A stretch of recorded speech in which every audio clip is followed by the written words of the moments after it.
Hello, and welcome to Purlfect Pairings. My name is Gayanne, and I'm coming to you from Melbourne, Australia. And this podcast is all about the vast and rich community of Australian knitting. Before I get started, I'd like to acknowledge the traditional owners of the land on which this episode was recorded, the Wurundjeri people of the Kulin Nation, and I pay my respects to their elders past and present. I'd like to acknowledge the often fraught relationship between farming and Indigenous land rights, and I'd also like to acknowledge the contribution of Aboriginal and Torres Strait Islanders people to the Fibre arts community over the millennia. Today I have for you another interview. I was so lucky when Alaeshia and Jarrad from Great Southern Yarn and Grumpy Ginger Yarn Company posted on Instagram that they were going to be in Melbourne for the crochet conference.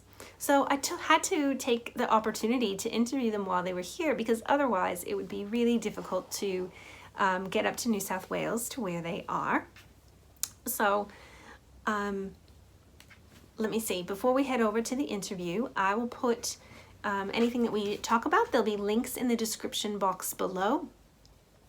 So if we mention the name of a designer or some other detail that you want more information about.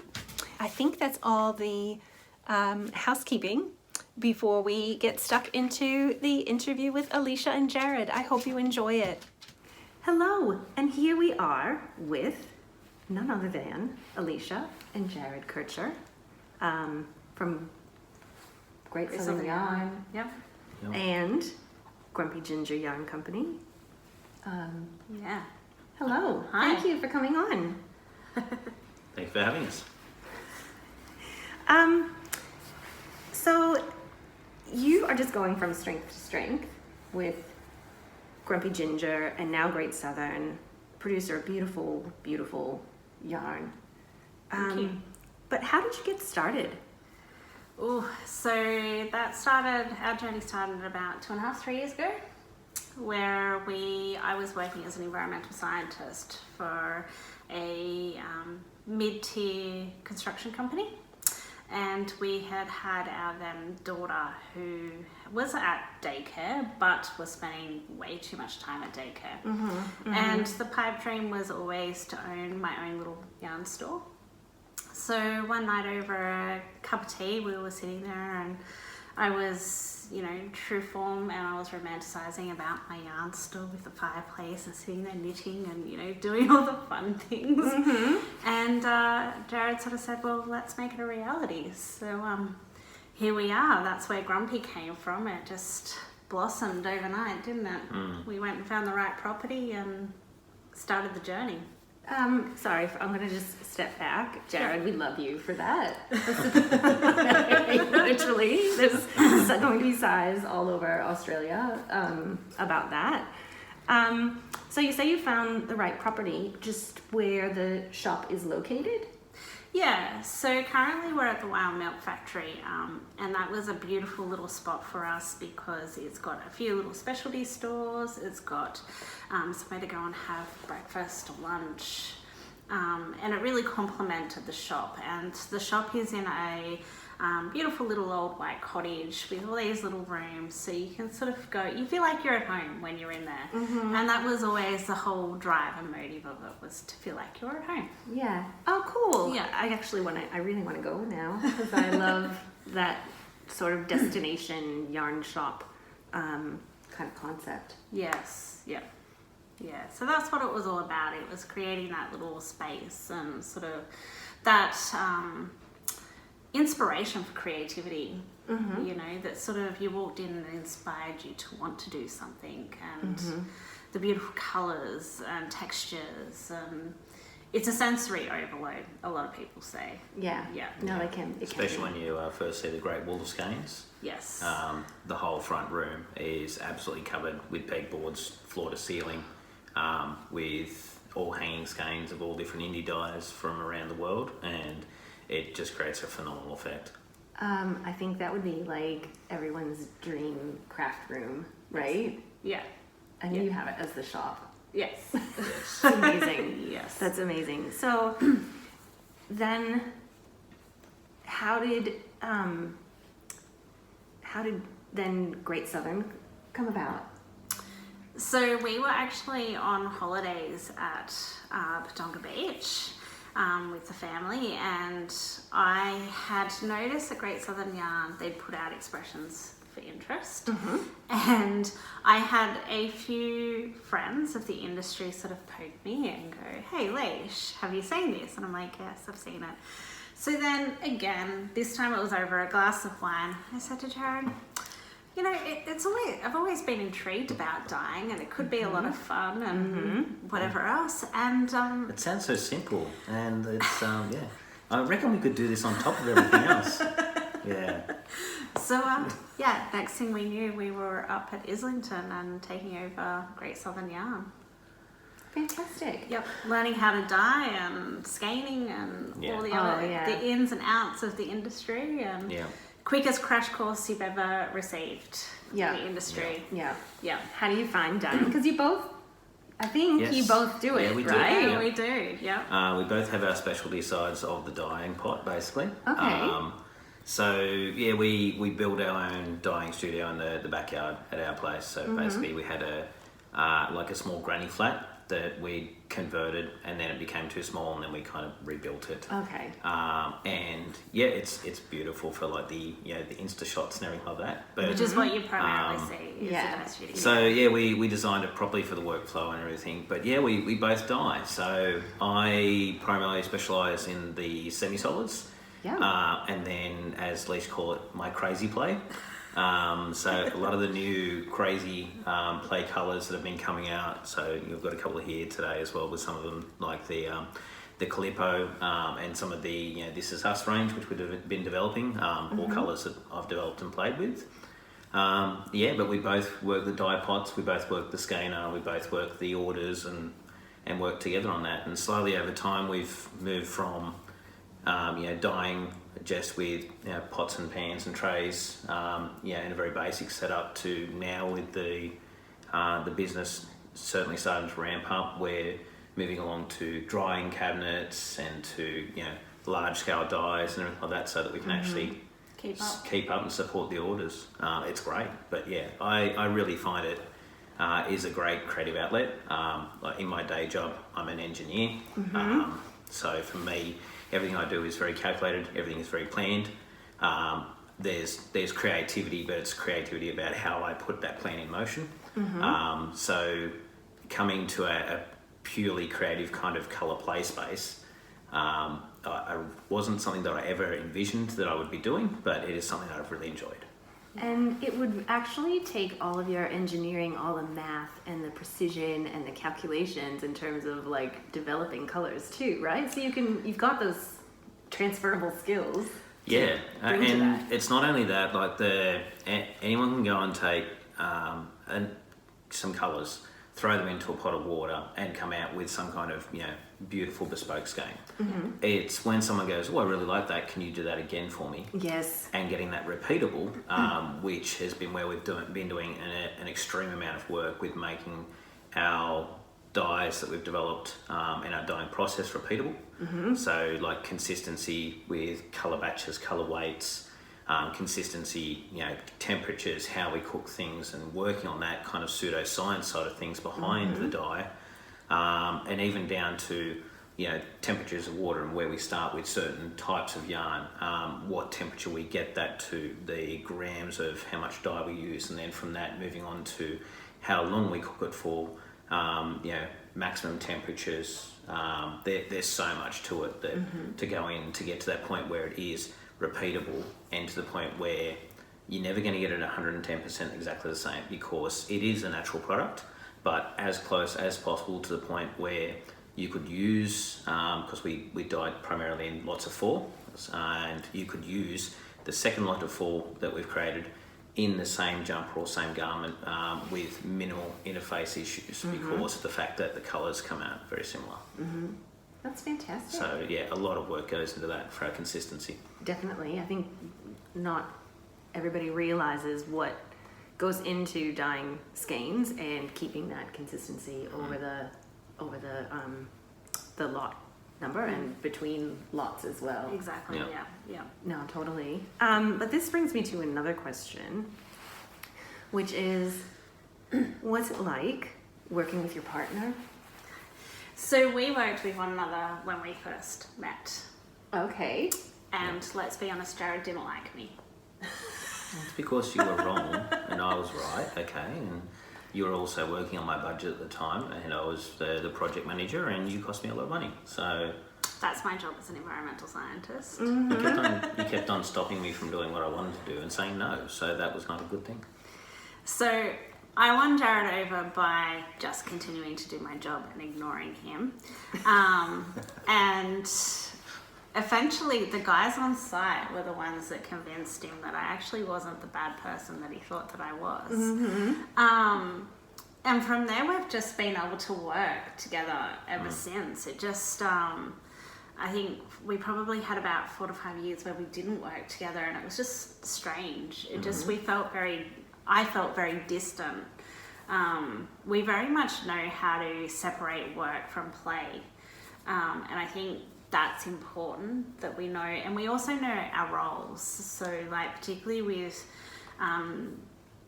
the yarn businesses, we very much know what we're responsible for, and we don't really cross-pollinate into another's space with that. We just trust one another to do what we need to do and make it happen. Unless we hit hurdles, and then we have the conversation about, well, what's our next move and how do we move forward with that, like you would with any other business partner. But I think that's important, is being able to identify where your strengths are and sticking to your strengths and letting that other person do what their strengths are. And we both definitely have our own strengths, in the sense that whilst we both come from a construction and a management sort of type role, we both know our strengths within those roles and we stick to them. Yeah, and I think that makes a big difference. And you've got the creative kind of play with the dyeing where you can overlap as well, right? Yeah. So that's It's like having a joint hobby almost when we end up in the dye studio. We crank the music and we take out a bottle of wine and, we play, we have fun with it. We don't take that part of it too seriously. So that's fun. Yeah. Well, it's got to be fun, right? Because I don't know, I always have fun at work. So that's, No, you got to love what you do. Exactly. But I also speak fluent English, as we call it, and I can translate Aleashia's random ideas into reality. Yeah. She's very much the creative side of things, and that goes for pretty much everything we do, whether it's the dye studio or renovating or doing works itself. And it's often that she comes to us with an idea, which I look at her very blankly for a few bits of time, and then I go away and I come back with, okay, so this is what I'm picking up that you've got the idea of, and then she's like, no, this, and I go away, come back again, and okay, we can do this, we can make this happen like this. So. Even my staff hate it when I go to them and I go, I have an idea, and they're like, yes, Aleashia. There's that audible groan kind of thing that happens. Well, at least you're where, right? Yeah, it's half the battle. Well, speaking of your creativity, do you have a particular ethos for how you select the yarns at Grumpy Ginger? Because they're beautiful, and I was cyber stalking again, because I always do, and I found some dyes that I had never heard of before. It's cool, isn't it? Yeah. So some of them are just random dyers that I've met in my travels that I've gone, oh, I love this. It could be that I love their ethos. So some of the new ones that I've bought in, particularly from my travels to the UK and the US, they've been handpicked because they're from sheep from their farm that they've then botanically dyed, or so it's, for me, a lot of it's got a story behind it as to why and how they got there. A provenance, I think, is what I might call that. Some others, it's literally, I've just gone down a rabbit hole and gone, oh, these guys are really cool and fun. And I always look for something that's different. So with my dyers that I do pick, or that we deal with, it's always, what new are you bringing to the table? We're all creatives to a certain degree. We're very limited by where we can source our bases and the types of fibres that we can use, and what fibres are suitable for certain projects, and also keeping it real for Australia. So that's another challenge, is that our designers and the things that we follow are very heavily influenced for a European or the US type market, which is it's much colder climate to what we have here in Australia. So it's finding fibres that we can still meet our wants and desires of doing those European designs, but with an Australian suitable fibre. That makes sense. Yes. That makes total sense. And then obviously colours is who everybody's got their own little creative inspo, and I was like, well, who's new? Like, I just want it to all look different on the shelf, because everybody's got their little genre and their vibe going on, and I think that's really cool. Yeah, and I love that about indie dyeing as well, because even if some colors don't resonate with you, they'll resonate with somebody else, and it's just, there's so much scope for creativity out there. And the ability to be able to blend. Like, I love nothing more than walking into Grumpy, and I get distracted very easily in there. The girls hate it when we're out in the shop having a conversation, because they'll be like, what are you looking at? I'm like, well, look, this, and this. And I'll pull, 3 or 4 different brands off the shelf where my eyes just caught them, and the colours just work beautifully together, but they're from 4 different dyers. And I just love that. I love being able to put those combos and look at that and see how different dyers can interact, and how different fibres and textures can interact. And I think that's really cool. Yeah, no, totally. I've been kind of experimenting myself with like using different brands. Like, it's something quite new to me. Like, I've always kind of liked to use the same base, or the same, like, from the same dyer, right? Rather than ending up with like a yarn that's a little bit plumper, or one that's little bit has a higher twist, and so being able to combine that and being confident to do that, I think is it's a skill, but it's really fun, and I love being in the shop with our customers and being able to work through that and communicate that, and sort of I guess uplift their ability to be able to feel confident to do that themselves. No, totally. Because otherwise I think it's quite limiting, and that's not what the craft is all about. Yeah. And speaking of textures, processing for the yarn. Yes. Do you have a set way that the yarn is produced? We've got different. Sorry, this is coming out very confused. Great Southern. Great Southern Yarn has different bases and things, right? Yes. Right, and they all will have, or maybe not. I should ask it more open. Do they have different processes for production? Yeah, they actually do. But under the primary heading of a worsted spin for our milling. So our milling process is a worsted spin. So there's 2 types of general milling and spinning that you do. So there's the woolen spin, which is primarily the mills and smaller mills in Australia do. And then there's a worsted spin, which is a different type of spinning and milling process. It's more involved, and there's a lot more preparation and a lot more combing, a lot more arranging of the fibre itself. So we use a worsted spun process for all of our base that we create. So we chose that because the specific type of sheep that we use, which is called an SRS Marino, and that's a sheep that's been developed to not need mulesing.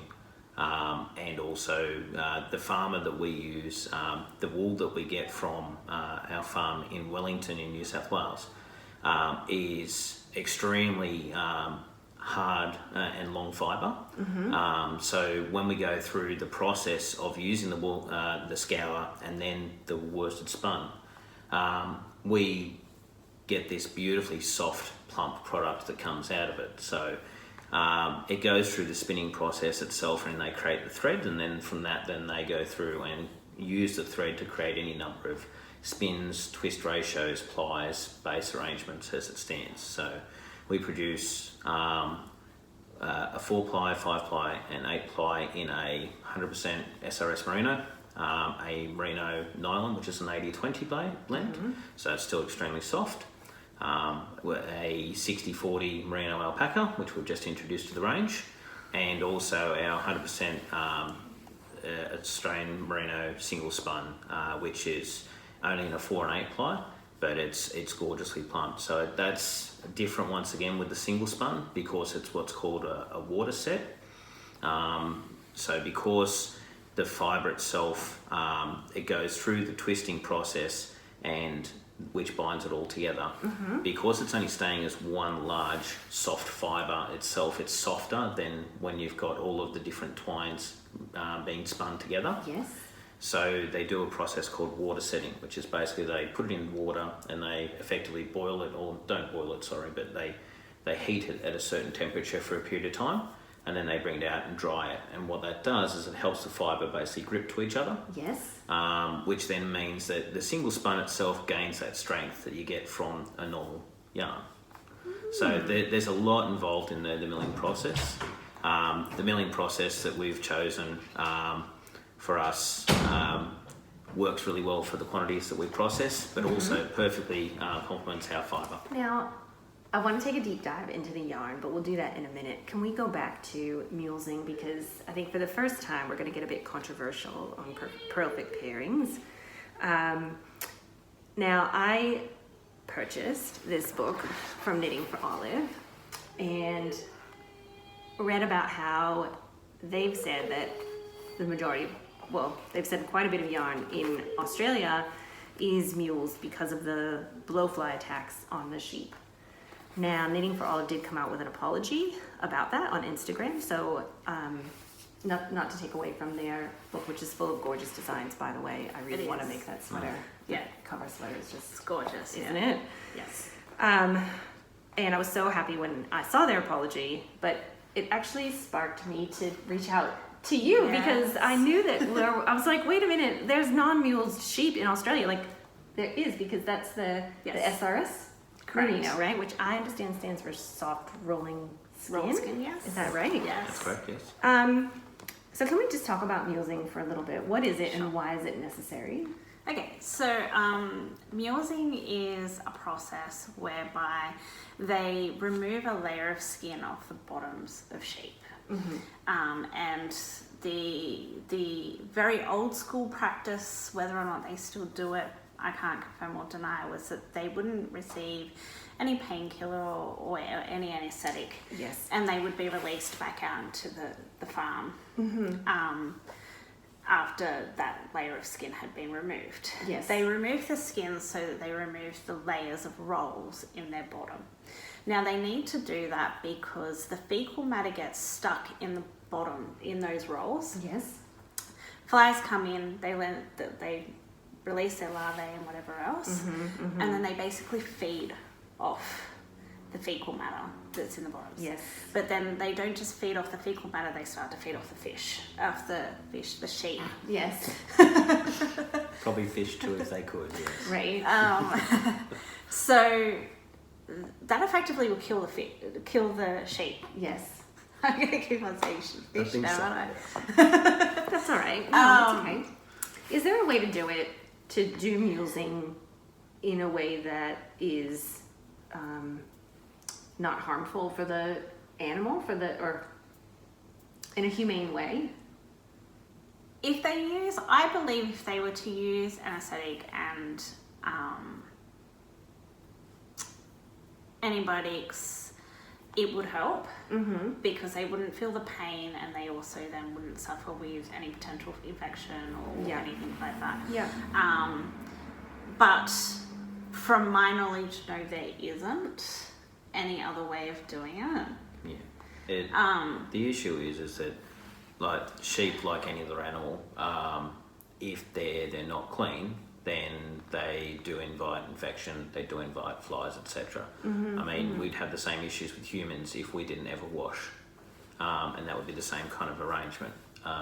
But yet we do wash, and that was, you know, if you look back in the Middle Ages where we didn't, there was a significant amount of diseases and everything due to those kind of things. Our lifespan was much less back then, Exactly. wasn't it? Yeah, exactly. Yeah. Yeah, and mulesing comes about in Australia because we are a hot climate. Yes.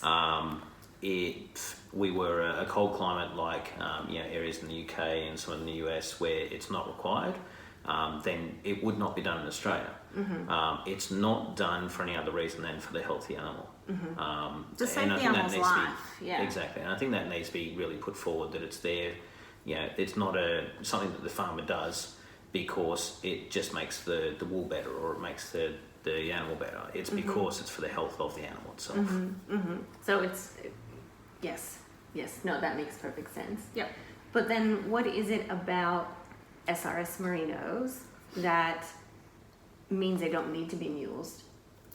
So their little rolls are only little, so they actually don't get the, I'm going to say divots into their bottom where the fecal matter can actually sit and stay for the flies. They basically just have, think about a lady's bottom where it's just curvaceous, you know, but it doesn't have, that's all it is. Yeah. So that it doesn't have anything for the fecal matter to sit on and to stay in. So then when the sheep shed, that's removed and they go out and, you know, back out into the paddock until the next sheep comes through and they don't have that build up of fecal matter. So they're able to stay a bit cleaner. Yeah. Yes. So Yep. and that's been specifically bred over generations. So they're still 100% a merino. They're Yes. not combined with any other sheep breed itself.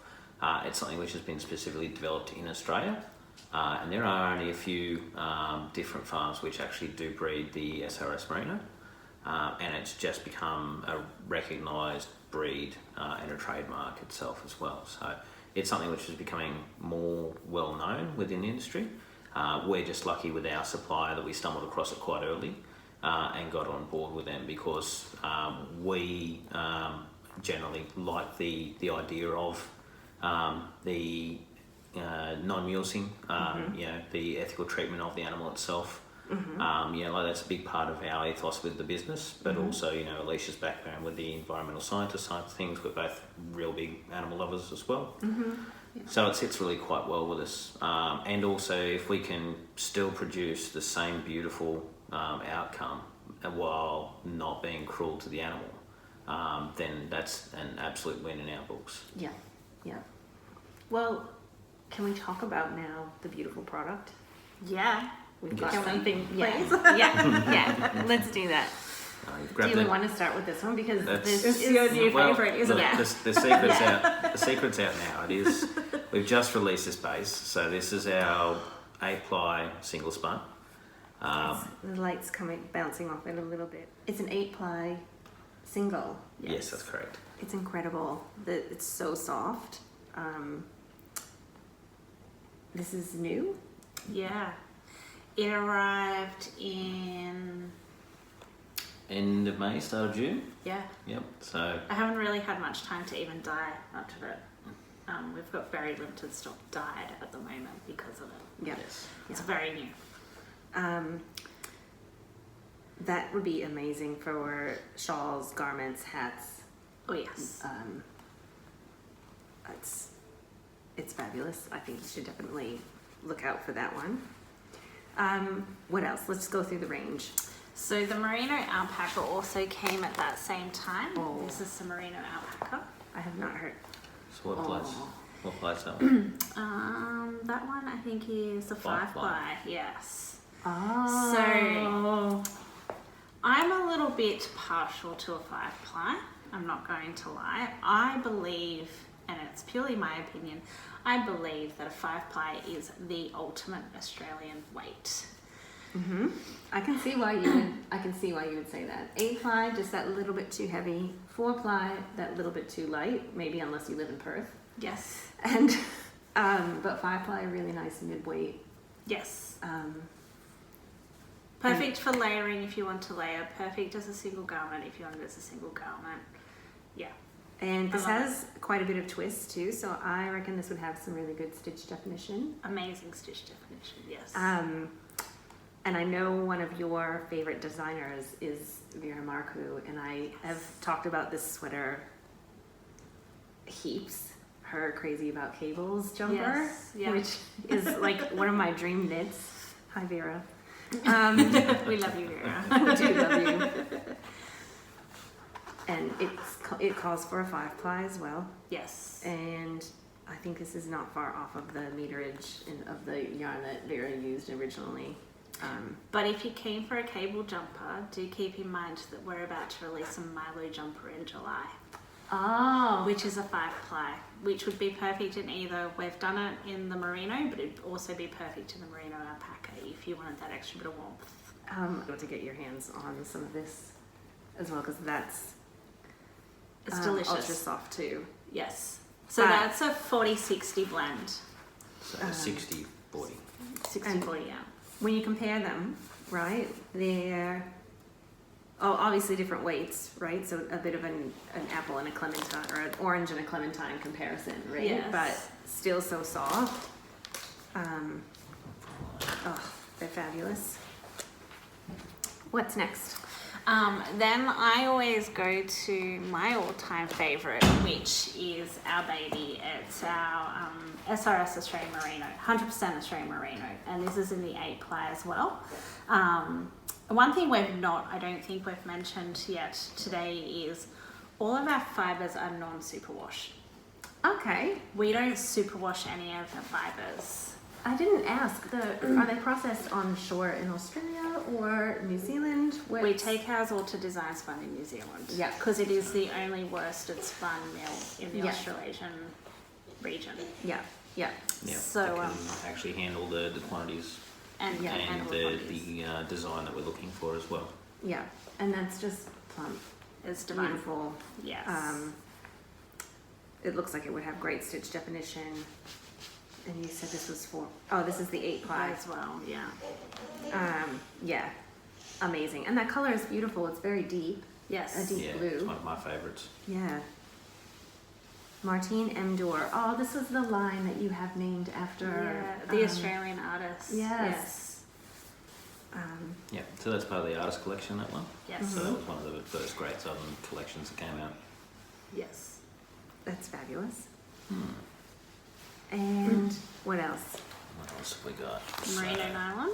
This is Marino Out. So Okay. this is the 80-20 Marino Out in a 4-ply. I'm super interested in this because I've been like obsessing about sock knitting Yes. lately, and I think that would be perfect. I have a pair of socks on the needles. Would you like me to go and grab them? Yes, I'd love to see that. So this is the 4-ply merino nylon as a pair of socks. Oh, they're gorgeous. So these are children's socks, obviously, hence the size of them. Yes. And this is done in one of our newest colour ranges that Jarrad's been developing, which is Calippo. And it's really hard to show you I know, with the it's lighting. the lighting. I'll take a photograph. But it's super bright and really fun. So a lot of the This Is Us range stems around our childhood, so the 80s and 90s, Yes. and what we were raised with and loved the most. Yes. And then some of them have started to sprawl out to our family life and our home life now. So you'll notice that some of the colours that are starting to come out are bluey influenced. Oh, Because of course we've got a tiny person who is obsessed with bluey. yes. So yeah. Can we just show the cake with the skein? Absolutely, Look at yes. that. Look at the difference. I'll take a picture. Yeah. Because you won't be able to really appreciate that fully with the lighting, how that's coming down on us. But The pinks and the oranges Oh, and that's the yellows. gorgeous. Yes. and knit up. I love it when you can see. The stages. Like yes. yeah. Yes. Yeah. Fantastic. Yeah. Is there more? No, all I've got as well is our little packs of what we call naked yarns, so undyed yarns. Here's all of our potential dyers who are looking to use our base. So we share our bases with other dyers in Australia and overseas. So if you're a dyer and you're interested in having a beautiful non-mulesed, non-superwashed yarn, we most certainly do supply it. So do get in contact. So this is what we call our little sampler pack.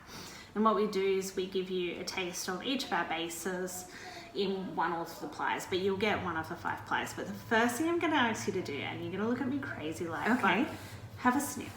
Okay. This is like a scratch and sniff. That is so sheepy. Right. Literally, like, It's amazing, isn't it? yes. Like, you could, like, scratch and sniff sticker that was Yes. farm. Yes. Wow. It's amazing. You can like just sit there and sniff it all day. That's incredible. It's so good. Yeah. Yeah. And often you can smell, depending on how long it's spent in the pots, because we use an acid-based dye, you can still sometimes smell the sheep in the fibre, depending on how long they've spent in the pots. Like it's that prominent, the lanolin smell. And that's one of the luxuries of not superwashing, Yeah. is you're still dealing with a very natural fibre that's still very high in. So when we're talking about heats and things like that with dyeing, that's where it becomes quite important, because the lanolin actually to a certain degree repels the acid dye. Oh, that makes sense. Yeah. So we have to work quite hard to sort of get that penetration, that evenness across, which is a very slow process in comparison to dyeing a superwash, which is a much quicker process. Yeah. You can get all your pretty little speckles and things like that. Yes. You can't really do that with a superwash. A superwash, with our experiences with a merino, with a non-superwash, it will sort of do a smudge more than it will do. So you'll still get your really intense colorways. Yes. But it smudges more. You don't get that speckling Yeah. appearance. Yeah. But it looks, when it's knit up, almost quite speckled. It does. When you see that Yeah. knit up. Just hold that up because that, I think you can see. Yeah. Super squishy. Yeah. It's good. Yeah. Yeah. So these are what we do our little sample packs. So you, I believe, have got the merino. I do. And then we've got the merino nylon. So you can see the nylon in it. It's slightly whiter. It is. It's a slightly whiter base. And that's a nylon influence in the fibre. Then we've got the merino alpaca, and you can see it just doesn't want to stand up straight. The only thing that's holding it up is the label. Yeah. Yeah. Yeah. And then this is the single spun. Let's So that's see. but that's the single four. It's got as a little bit more bend, but not maybe as much as the No, yeah. as the alpaca. Is that the 4-ply single spun? No, no, I don't think so. That's It's the the 8. DK. That's Yeah. yeah. Yeah. Okay. Yeah, so there are all our bases undyed, Yeah. which I think is really cool to see as well, which we make completely available to everybody. So it's another thing about me, as much as I love indie dyed yarns, I also love a natural base. Yes. So I do love to knit with the natural fibre. Well, you could combine it, right, with any of these Well, colors. where you absolutely. Like Yes. that, and that would be beautiful color work.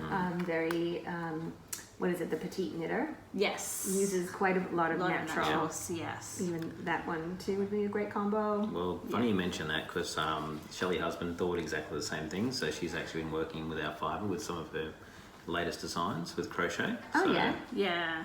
And she's loving the blues with the whites, because obviously Yes. that's her colour palette. Yeah. Here you go, Shelley. That one is for you. Yes. Shelley's fabulous, right? Yes. Yeah. So we do offer the naked base on a retail arrangement as well as for wholesale for dyeing. So you can buy all of our nakeds online through the Great Southern Yarn website.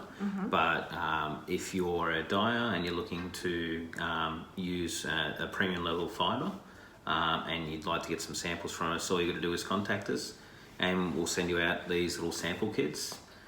So basically, because it is a good cross section of all of our different bases, doesn't include all the different plies, but it does across the range that we've given. It allows you to trial and sample and get it out there. So we encourage the dyers to reach out, send a sample pack to them, dye it in your own time, and then get it on the needles. Of course, that's the other key thing to it. It's not just the dyeing process; it's about getting it on the needles and having a play. Yep, like this. Like this, yes. Like this. Oh my god, that pink. So this is what I called my secret garden collection, and I've put it together. It's got some colours, or actually all of our colours out of our standard range. So we've got 5 standard colours out of our standard range, but done as minis. We've got our naked, and then we've got our secret garden colour, which is completely sold out at the moment. But it was a combination of all of these colours combined into one skein. I love it. I love the teal. I love this pink. It's gorgeous. This is just... But it's really nice to see the stitch definition when we talk about stitch definition. And that's a full ply merino, and you can see the drape on it. It's like, even as a merino, it just, yeah, it's beautiful. Slightly biased, but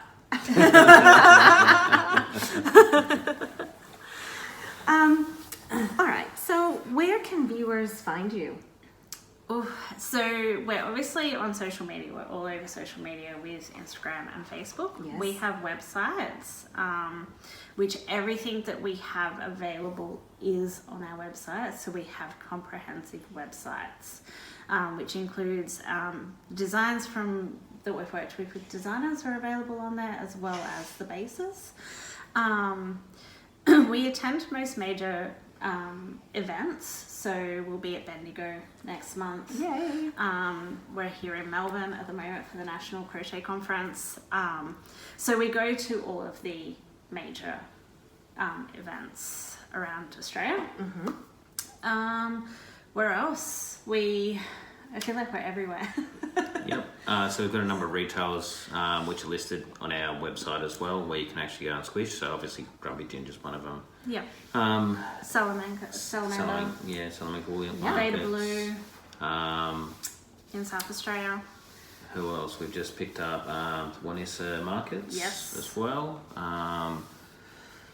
And we also are dyers. We have quite a few dyers that dye our base. So if you don't find what you like in our colour range, the luxury is that you can still love and enjoy our base dyed by a different person. So we have some amazing dyers that use our base, such as Tessa from Fluff and Nonsense, Hannah from Circus Tonic, Mel from Three Cats, Rhonda from Three Trees. Just to name a few, so that they're scattered across Australia who are using our base and making it very much available to the wider community. And the thing is, with those 4 dyers, they all have a different style. So it's different. amazing that you can get this beautiful wool. Yes. Basically dyed however you want it, regardless of what style of yarn Yes. you like to knit with. And if you're interested and you're not sure of what dyers, we do promote that on our websites. We also heavily promote it on our social media. So if we've got a dyer that's doing something fun and cool, I know Rhonda from Three Trees at the moment is doing the single spun, and she's just released an amazing palette. So, and Hannah from Circus Tonic just did the Marino Alpaca, and the range that she created with that was just next level. I think I saw that. It was Yeah. beautiful. Yeah. It's gorgeous.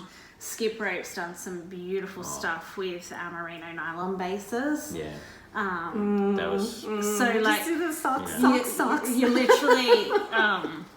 It was actually quite funny at Canberra because we went up to her booth there, and I tend to do what I term as yarn research, but Aleashia terms it as yarn stashing. But I don't have a yarn stash because I'm not a knitter, so I yarn research. Yet? Okay, yes, that's true. Probably will at some point in time. All right.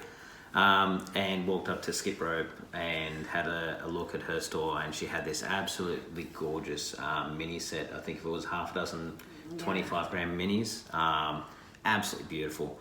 Picked it up and then paid for it and bought it off her. And she said to me, "You do realise you just bought your own fibre back?" I'm like, yeah, that's fine. Yeah, I know this, but But you dyed it. and it's totally different to what we do, and it's absolutely gorgeous. And like that's the key thing. Like, we have our colour palettes, we have our methodology for our dyeing. You know, Great Southern has always been really quite traditional, quite Australiana, natural colours, Which we love. Which we love. Yeah. We've got some new things that we're doing as well, which is the This Is Us range. But we only have what we produce. So seeing what other people do with this base that we give to them, and sometimes it is just so different to what we do, or like amazing that we just sit there and go, wow, look at that, and that is really cool. And that's why we on share, and we make sure that we promote these other guys who are playing with the fibre that we create, that we think is just amazing, and that we love. And it almost makes you like a proud parent. It's really quite cool. Look what my yarn has become. Exactly. Yes. That's my boy. Yeah, No, that's awesome. Yeah. That's awesome. Okay, so I think now is the time where I ask everybody what you're a knitter. Yes. You do like some dyeing, so we'll Yes. call that your crafting. Yes. And what beverage you like or enjoy most when you craft? Oh, are we talking liquid form, or are we talking the actual craft? Wait, beverage while you craft. So what you're drinking while you're Okay, so we engaging are in the talking about the activities. actual beverage. Yes. Mine's a hybrid between red wine and tea. yeah. So Not at the same time, but we often start the evening with a nice glass of red, but by the time the tiny person's gone to bed, it's usually a pot of tea, and love nothing more than snuggling up with a pot of tea and pulling out the needles and Yeah. But I don't always have to have a beverage either. I'll optimize any opportunity. If I'm at swimming lessons, the needles are out. Yeah. If I'm at dancing, the needles are out. So yeah. And how about you, Jarrad? it depends. If I'm doing, I'm a little bit of a weird person. I function a little different to a lot of other people. That's all right. When I get into my kind of drive, and when I'm in my creative mode, and when I'm determined or I need to like concentrate, I crank heavy metal, like thrash metal, kind of all kinds of different metal. Okay. And kind of drift away into the process then, and it's just something that really centers me. It's weird, but So I can that's see me. how that's almost like white noise. It Yeah. is. I guess it's like it's something which kind of closes me off from the outside environment in a sense, and then allows me to concentrate on the inside and what I'm actually doing with the process. It's kind of how I've justified it myself, and that's the story I'm sticking to. But yeah, when we dye together, we'll usually be sharing a bottle of wine, whether it is that it's like a white or a red, depends on the mood, the night, the food, whatever's happening. Yeah. But yeah, primarily that's what we'll be doing when we are dyeing together. On the creative side of things, tea is always a big thing for us too. It's one of those things that brings us back together at the end of the night to kind of summarize, have a conversation together as well. So Yeah. Jarrad makes a great cup of tea. I know firsthand. Well, thank you so much for thank coming on you. and No problems. Thank you very much. giving me your time and getting. I'm really excited for everybody to get to know you and what's going on with Grumpy Ginger and Great Southern Yarn, because it's fabulous and another really you're just adding more to what we have here in Australia, and it's incredible. Thank you so much. No, thank you. Thanks for having us. Yeah. thanks for the invite. Appreciate it. No worries. All right.